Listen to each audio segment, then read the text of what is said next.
Well, good morning, everybody. I'm back for yet another episode of Rapid Fire Friday. So welcome. And I am really pleased to be here. Very pleased to announce that in the community, we have now reached 3,000 members. So I am just thrilled that you're all here. Thank you so much for those new members and my founding members, as always. It's been so wonderful seeing the community grow. And the questions, the engagement, the wonderments, the suggestions have been fantastic. So keep it coming.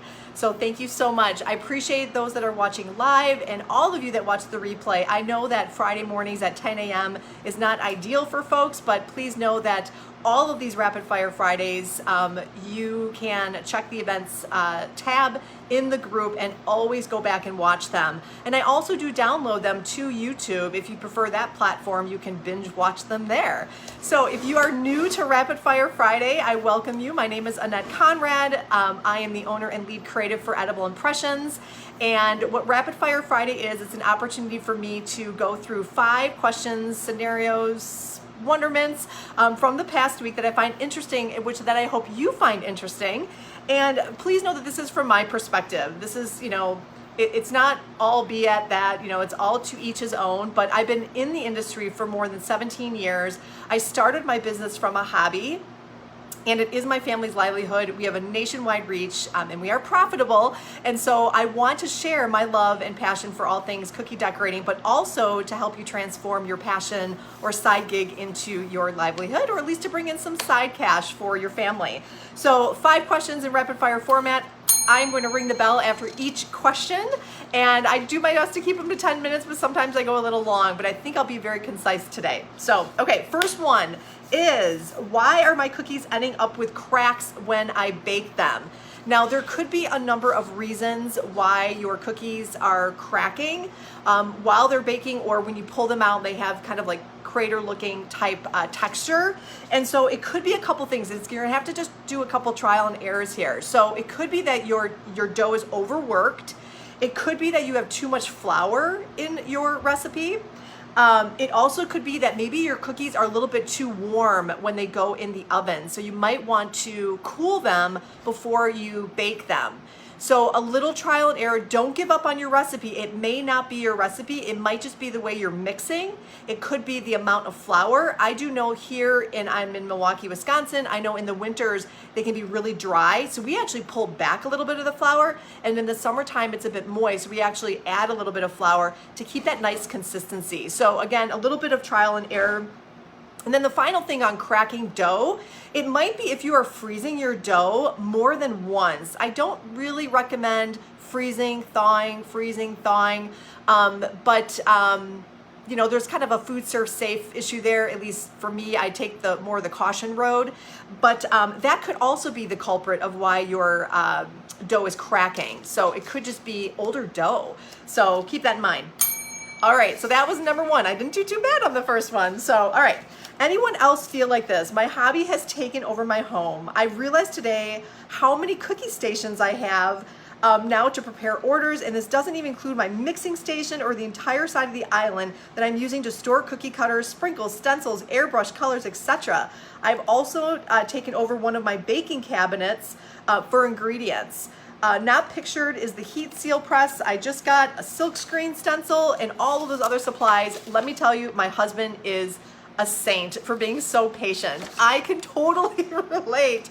I've been there. I was there for many years when I first started off creating custom designed cookies, first for family and friends, and then I started to recognize that these were very popular for special events and such. And so here's the thing. What I noticed when I realized that I had something and that maybe it was time to take that hobby to the next leap and make that into a business is when, number 1, I had 6-foot tables all over my kitchen. Every countertop was being used. You're right. All cabinets that had any amount of space was taken for my baking ingredients and supplies.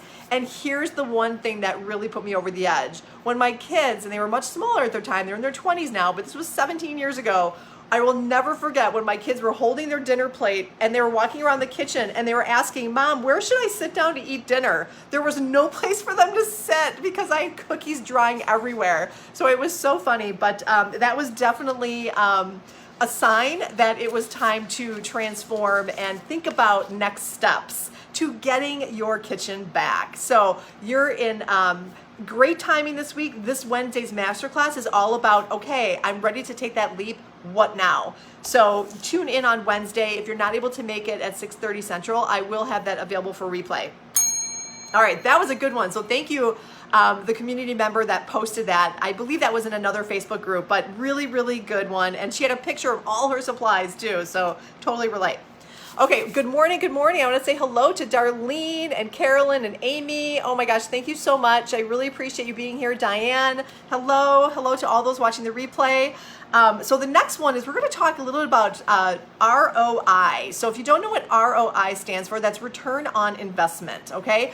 The reason I'm bringing this topic up this week is because recently I posted a short video on my dough sheeter and I described what I was doing, how many cookies I was cutting out, how long it took me, how long it took to bake, and there was a lot of expressed interest in that dough sheeter machine. And I know it's something that people aspire to, some people that are dreaming about that, like they want to go ahead and purchase that, but they just don't know. There are definitely signs that you want to keep an eye out for when you think you might be ready. Now, first of all, it doesn't take up a lot of space. You definitely want to have a dedicated space where you don't have to move it every time you want to use it. Certainly, that's key. But here's the thing. It is a huge time saver. So if you have space and you know you're in this business and you know you're working hard on getting orders, it's an investment, but understand you can get your return back very quickly. And I'll give you an example. And since I've started this community, not a lot of people have asked me about figures, about, okay, you say profitable, but what does that mean? Let me give you an example. When I purchased that dough sheeter, it was new. I did not buy a used one. And so keep in mind, you can find used bakery equipment. These machines are iron horses. You do not need to buy new. I happened to buy this one new, and I think it was roughly around $3,600 to maybe $4,000. Yes, I know, you're probably like, oh my gosh, that's a lot. Can I just be very transparent with you? That order that I was working on was a $3,500 order. Okay, just gonna let that sink in for a second. Just let that sink in for a second. It was 625 cookies. They were logo cookies. They were bagged individually with a tag and they were dropped off. So actually it was an extra $45 because we met up to deliver them. Return on investment. So you can see I purchased that machine years ago. I've had it for years, okay? That one order, yes, minus the cost for ingredients, minus the cost of labor, but in two orders, two large orders, or even 10 or 12 smaller or medium-sized orders, that machine is paid off, okay? So I just want you to really think about return on investment. And you want to be careful. You obviously don't want to buy everything all at once, but I tell you, the dough sheeter machine, if you are now working on larger orders, you've got to get yourself one because it is a huge time saver. I mean, it was 90 minutes. 90 minutes. I had 625 cookies, not only cut, but I had them baked as well. Okay? So keep that in mind. And the last thing that will be a true sign that you're ready for a dough sheeter, and I've lived this, so everything I talk about, I've lived through. My arms hurt, my wrists hurt. I dreaded rolling out and cutting out cookies, okay? So if you're feeling like, oh my gosh, I love to decorate, but I cannot stand rolling out and cutting out all those cookies, it's time. And also you want to be able to save yourself some physical abuse because it is quite painful. So, okay. In the feed post-event, I will come in and give you the brand that I have if you are interested. I'm not an affiliate. I don't have any affiliates right now with any of these companies. I only talk about products that I use and that I really, really do appreciate and like. But again, you do not need to buy new. So check those baking auctions. You might be able to find one for maybe in the $2,400, $2,500 range. Okay. All right, on to the next one. All right, I read that twice. Okay, this week's past master class, I have to make one more mention of it. I know I've been talking about the sugar prism. What is sugar prism? Why do I love it so much? So please, if you missed the master class this past Wednesday, go back and watch it. It was such a treat because we had the creator, Michelle Ingalls, on live. She was answering questions. She is this brilliant edible paint.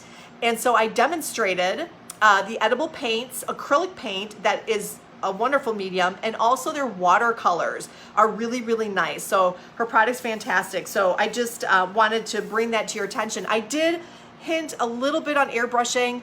I don't feel like I covered everything that I wanted to cover, so stay tuned. I'm going to create a masterclass that is only airbrushing because I have some really cool techniques that I want to show you. So stay tuned. I know all of you have been waiting for airbrushing and I just barely touched on it.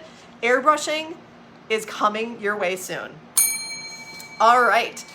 Hello, everybody. Thank you so much. This is so nice to see everybody. Hi, Penny. Hello. Okay, so the next one is a conversation I had with a client this week. So I have a number of repeat clients, and as you know, the virtual experiences continue to be very popular. But because I have repeat clients, I wanted to offer a little bit something different, something new for their employees or for their prospective clients. So what's happening is my clients are coming back to me saying, oh my gosh, we loved the virtual experience. We absolutely loved it, but we're not sure we want to do it again because we don't want it to be the same.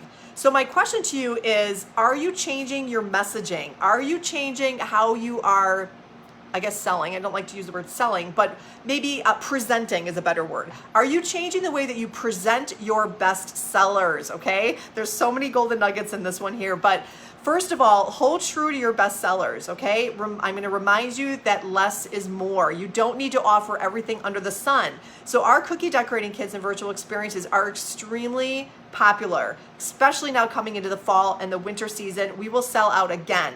All of our time slots will be full.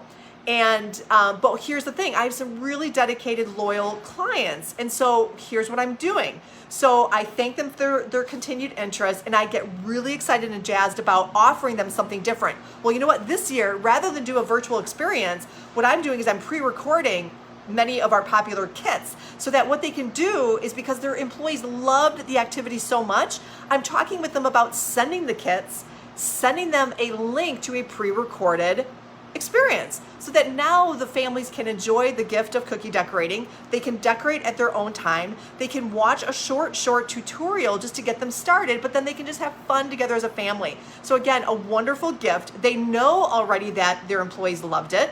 So choose a different style kit and then let them do it on their own time, because you know people are getting Zoom fatigued, and so it's not always conducive to get employees together again and again. I know that a lot of companies do quarterly activities, but that can get tiring. So sometimes just offering them that same experience but letting them do it on their own time is actually kind of brilliant. So I'm going to leave you with that little golden nugget there. So again, think about your messaging, and it's not just those larger events like what I'm doing. It's more like just your presentation and your offerings to your clients. So if you're doing baby showers, you're doing weddings, offer different presentations. So if you've always done, favor bags, consider doing gift boxes. So things like that. So, okay, so let's see, 1, 2, 3, 4, 5. Wow, that was 5. That was in record time. Let me tell you, I think that was in record time. So unbelievable. I made it through all 5 topics this week. I do want to welcome you to check the events tab if you're not already familiar with